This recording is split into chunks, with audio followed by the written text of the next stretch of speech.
నమస్తే DTV news కి స్వాగతం. కుక్కల దాడిలో జింక మృతి చెందిన ఘటన మార్పల్లి మండల సిరిపురం గ్రామంలో చోటు చేసుకుంది.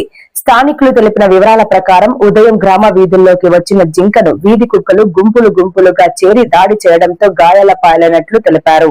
సమాచారం అందుకున్న వెంటనే అటవీశాఖ సిబ్బంది ఘటనా స్థలానికి చేరుకొని జింక కళేబరాన్ని స్వాధీనం చేసుకున్నారు. అనంతరం పోస్టు మార్టం నిర్వహించి ఖననం చేస్తామని సెక్షన్ ఆఫీసర్ ఇనాయత్ ఆలీ తెలిపారు.